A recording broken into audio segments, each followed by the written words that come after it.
Vocab भैया में सभी का स्वागत है। हाँ जी, स्वागत है। और आज फिर से वो कैब हुई अब और आसान। बिल्कुल। तो आज के इस सत्र का इरादा है 10 नए अंग्रेजी शब्द सीखना, मतलब उन्हें समझना और इस्तेमाल कैसे करें इस पर बात करना। एकदम सही। और हर शब्द के लिए श्रोताओं को क्या मिले? उसका अंग्रेजी और हिंदी मतलब मिलते जुलते शब्द, मतलब समानार्थी। हाँ, समानार्थी। और हाँ, वाक्य में कैसे इस्तेमाल करें इसके कुछ मजेदार उदाहरण भी। अच्छा। और फिर जैसा हम करते हैं, अंत में एक कहानी भी होगी जिसमें आज सीखे हुए सारे शब्द होंगे। कहानी से वो कहना शब्द दिमाग में बैठ जाते हैं। हाँ, ये बात तो है। तो फिर चलो शुरू करते हैं। बिल्कुल। सीखते हैं कुछ नया, बिल्कुल आराम से गपशप करते हुए। ठीक है, तो अब हम अपने पहले शब्द पर है। ये शब्द है सबसीक्वेंट।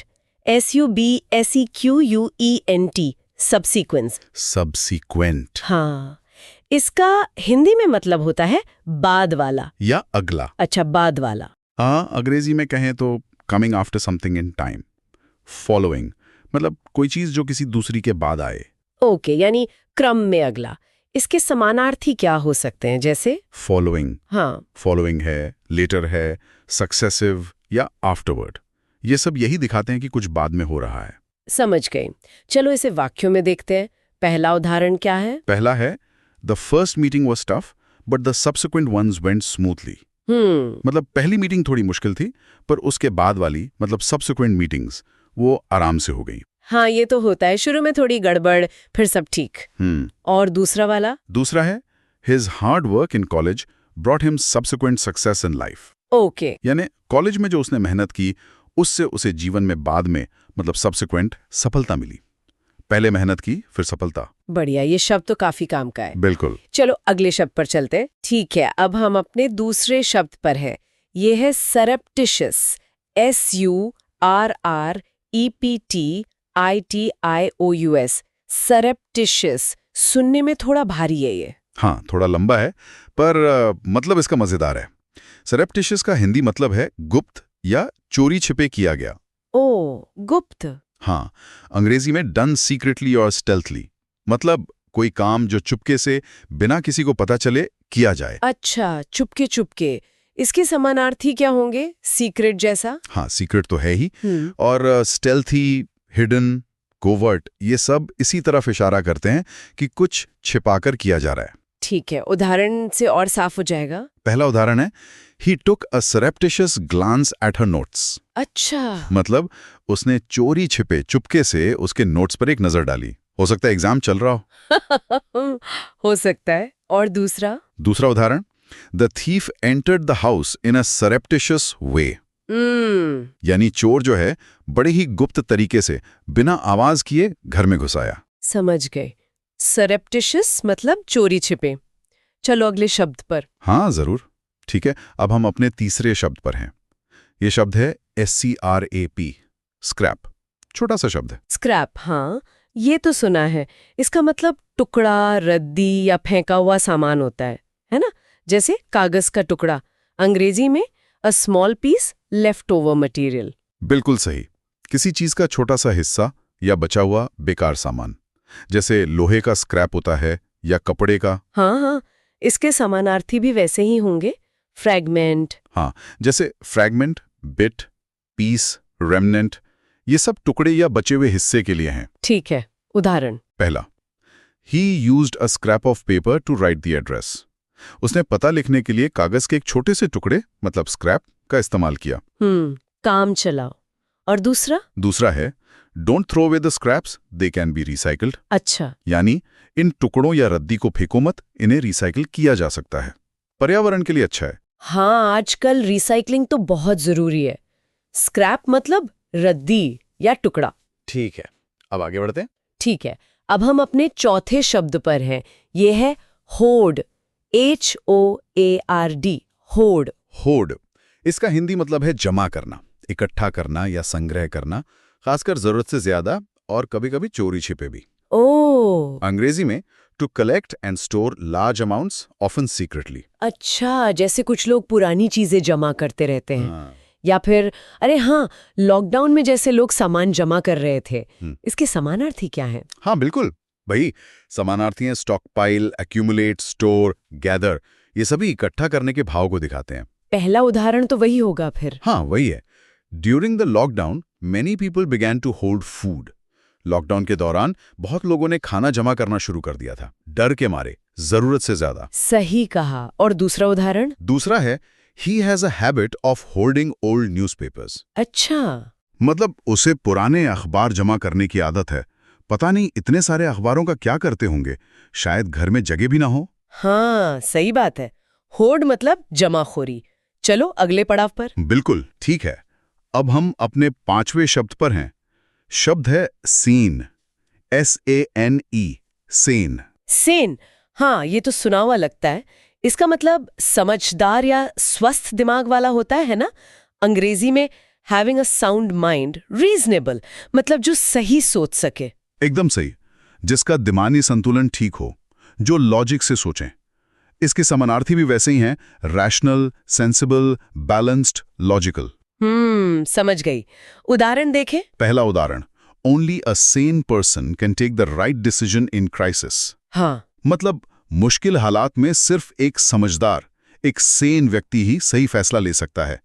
जब सब घबराए हुए हों तब शांत रहना जरूरी है। बिल्कुल। और दूसरा? दूसरा है हिज एडवाइस वॉज काम and seen in a heated debate. यानी एक गर्मा-गर्म बहस चल रही थी और उसके बीच उसकी सलाह एकदम शांत और समझदारी भरी थी, माहौल को ठंडा करने वाली। सेन, ये तो बहुत जरूरी गुण है। ठीक है, आधा सफर पूरा हो गया, आगे बढ़ते हैं। हाँ जी। ठीक है, अब हम अपने छठे शब्द पर हैं। शब्द है कर्ट, CURT, कर्ट। छोटा सा, प्यारा सा। प्यारा, मतलब उतना प्यारा नहीं है शायद। कर्ट का हिंदी अर्थ है रूखा या छोटा और असभ्य जवाब। ओहो। अंग्रेजी में रूडली ब्रीफ इन स्पीच, जब कोई बहुत कम शब्दों में और थोड़ी बेरुखी से जवाब दे। अरे, मतलब छोटा जवाब लेकिन तल्ख। इसके समानार्थी क्या होंगे फिर? रूड जैसा? हाँ, रूड तो है ही, साथ में अब्रप्ट, मतलब अचानक बात खत्म कर देना, ब्लंट, मुंहफट, स्नैपी, चिड़चिड़ा जवाब, ये सब इसी रूखेपन को दिखाते हैं। समझ गई। उदाहरण से और साफ होगा। हाँ, होगा। पहला उदाहरण, his curt reply ended the conversation. कर देते हैं। दूसरा उदाहरण, दूसरा, the officer gave a curt order to move aside, यानी अफसर ने हटने का एक छोटा सा और रूखा आदेश दिया, जैसे बस हटो और बात खत्म। कर्ट मतलब रूखा और संक्षिप्त जवाब, याद रहेगा। अगला शब्द। चलो ठीक है, अब हम अपने 7वें शब्द पर हैं। ये शब्द है सर्ज, SURGE, सर्ज। सर्ज, इसका मतलब लहर या अचानक बढ़ोतरी होता है शायद, जैसे पानी की लहर या भीड़ का एकदम से बढ़ जाना। अंग्रेजी में अ सडन पावरफुल फॉरवर्ड और अपवर्ड मूवमेंट। बिल्कुल, किसी चीज का तेजी से आगे या ऊपर बढ़ना, जैसे भावनाओं का उफान आ जाना, कीमतों का बढ़ जाना या बिजली का सर्ज। समानार्थी क्या हो सकते हैं इसके? रश। हाँ, रश, इंक्रीज, राइज, वेव, ये सब चलेंगे। परफेक्ट, ये सभी तेजी से बढ़ने या उफान को दिखाते हैं। पहला उदाहरण देखते हैं। हाँ, बताइए। A surge of excitement filled the stadium. अच्छा। मतलब उत्साह की एक लहर, एक सर्ज पूरे स्टेडियम में फैल गए। शायद किसी ने सिक्स मारा होगा। हो सकता है, क्रिकेट में अक्सर होता है ये। और दूसरा उदाहरण, दूसरा है prices saw a sudden surge during the festival season. त्योहारों के मौसम में कीमतों में अचानक उछाल, मतलब सर्ज देखा गया। ये तो हम हर साल देखते हैं। हाँ, ये सर्ज तो जेब पर भारी पड़ता है। सर्ज मतलब अचानक बढ़ोतरी या लहर। ठीक है, आगे बढ़ते हैं। ठीक है, अब हम अपने 8वें शब्द पर हैं। शब्द है सैल्वेज, SALVAGE, सैल्वेज। सैल्वेज, इसका हिंदी मतलब है बचाना या उद्धार करना, खासकर किसी नुकसान या तबाही से। अंग्रेजी में to save something from damage और लॉस, जैसे डूबते जहाज से सामान निकालना। अच्छा। या किसी बिगड़ी हुई स्थिति को संभालने की कोशिश करना। अच्छा, यानी किसी चीज को पूरी तरह बर्बाद होने से बचा लेना। इसके समानार्थी क्या होंगे? रेस्क्यू जैसा कुछ? हाँ, रेस्क्यू, रिकवर, सेव, रिट्रीव, ये सब बचाने या वापस पाने का मतलब देते हैं। ठीक है, उदाहरण? पहला उदाहरण, fire fighters worked to salvage goods from the burning house.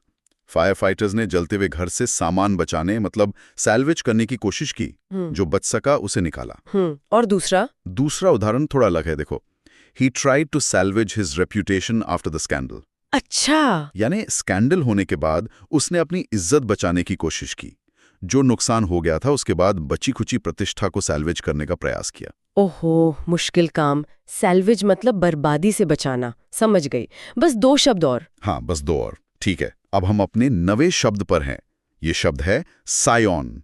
SCION, सायोन। सायोन, ये थोड़ा नया लग रहा है मुझे। इसका मतलब क्या होता है? सायोन का हिंदी मतलब है संतान या वंशज, खास तौर पर किसी अमीर या फेमस परिवार का वारिस। ओ, अंग्रेजी में a descendant, especially of a wealthy और फेमस फैमिली। अच्छा, जैसे किसी बड़े बिजनेस वाले का बेटा या बेटी। इसके समानार्थी हेयर जैसे होंगे। बिल्कुल। हेयर, डिसेंडेंट, ऑफस्प्रिंग, सक्सेसर, ये सब वारिस या वंशज के लिए इस्तेमाल होते हैं। दिलचस्प। उदाहरण देखते हैं। पहला उदाहरण, the young scion inherited his father's business. उस युवा वंशज यानी सायोन को अपने पिता का कारोबार विरासत में मिला। और दूसरा, as a scion of a royal family she lived in luxury. एक शाही परिवार की वंशज सायोन होने के नाते वो बहुत शानो शौकत में रहती थी। सायोन मतलब किसी बड़े खानदान का वारिस, समझ गई। अब आखिरी शब्द। हाँ, 10वां और आखिरी शब्द। ठीक है, अब हम अपने 10वें और आखिरी शब्द पर हैं। शब्द है smudge. Smudge. SMUDGE, smudge. Smudge. हाँ, ये तो काफी आम सा शब्द है। हिंदी में मतलब है दाग या धब्बा, खासकर जो रगड़ लगने से फैल जाए। हाँ। अंग्रेजी में अ डर्टी मार्क और स्मियर। हाँ, जैसे लिखते हुए स्याही फैल जाती है, वो स्मज होता है। इसके समानार्थी क्या होंगे? स्टेन। हाँ, स्टेन, ब्लॉट, मार्क, स्मेयर, ये सभी दाग या धब्बे के मतलब में आते हैं। ठीक है, उदाहरण पहला वाला पेन से जुड़ा होगा। बिल्कुल, पहला उदाहरण, there was a smudge of ink on his shirt. उसकी शर्ट पर स्याही का एक धब्बा, एक स्मज था। और दूसरा है her makeup left a smudge on the glass. उसके मेकअप ने ग्लास पर एक निशान या धब्बा, मतलब स्मज, छोड़ दिया। अच्छा, स्मज मतलब फैलने वाला दाग या धब्बा। तो ये थे हमारे आज के 10 शब्द। क्या बात है। हाँ जी। Subsequent, surreptitious, scrap, hoard, same, curt, surge, salvage, scion और smudge। और अब बारी है कहानी की, जिसमें ये सारे शब्द एक साथ आएंगे। हाँ, कहानी का तो इंतजार रहता है। शुरू कीजिए। जरूर, तो सुनिए। एक शहर था चंद्रपुर, बड़ा ही गुलजार। वहीं एक बहुत बड़े बिजनेस टाइकून का बेटा रहता था, राघव। राघव अपने परिवार का इकलौता सायोन वंशज था, पर उसमें पैसे का घमंड बिल्कुल नहीं था। वो काफी सेन, समझदार और जमीन से जुड़ा हुआ लड़का था। अरे फिर क्या हुआ, एक साल चंद्रपुर में भयानक सूखा पड़ा। लोगों के पास खाने पीने की बहुत कमी हो गई। तभी शहर में अफवाहों का, मतलब खबरों का, एक सर्ज आया, उफान आया। पता चला कि कुछ भ्रष्ट नेताओं और व्यापारियों ने अनाज और जरूरी सामान होर्ड कर लिया है, ताकि बाद में महंगा बेच सकें। अरे बाप रे। हाँ, बेचारे गरीब लोगों के पास खाने के लिए सिर्फ स्क्रैप्स ही बच रहे थे। बहुत बुरा हुआ है तो। हाँ, राघव से ये सब देखा नहीं गया। उसने सरप्टिशियसली, मतलब चोरी छिपे, कुछ गोदामों की जांच की और देखा कि हाँ, अफवाहें तो सच थीं। गोदाम अनाज से भरे पड़े थे। राघव सीधा उन अधिकारियों के पास गया जो इसके लिए जिम्मेदार थे। लेकिन जवाब क्या मिला? सिर्फ कर्ट जवाब, टालमटोल। एक अधिकारी ने तो मजाक में कहा, बेटा पॉलिटिक्स तुम्हारे बस की नहीं, जाओ ऐश करो। क्या बदतमीजी है। वाह, क्या बात कही। हाँ, तो सब्सिक्वेंट हफ्तों में राघव और उसकी टीम ने कमाल कर दिया।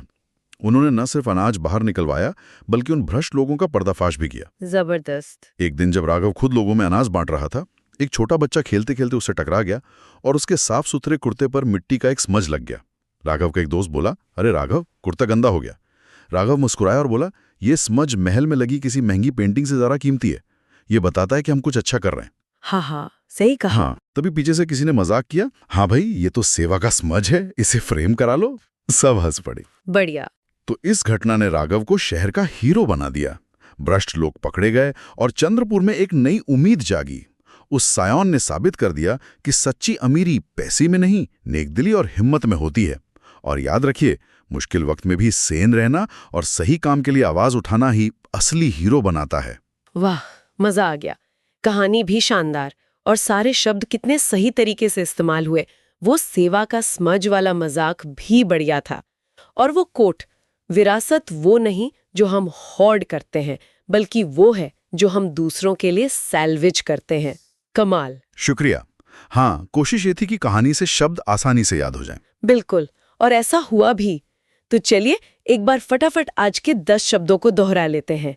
Subsequent, surreptitious, scrap, hoard, sane, curt, surge, salvage, scion और स्मज। और अब श्रोताओं के लिए एक छोटा सा मजेदार सवाल। आज सीखे गए शब्दों में से कौन सा शब्द उन्हें सबसे दिलचस्प लगा और क्यों? या फिर क्या वो सरप्टिशियस शब्द का इस्तेमाल करके कोई मजेदार सा वाक्य बना सकते हैं? सोचिएगा जरूर। सुनने के लिए धन्यवाद। वोकैब भैया के और एपिसोड के लिए सब्सक्राइब करें। मिलते हैं अगले सत्र में कुछ नए शब्दों और एक नई मजेदार कहानी के साथ।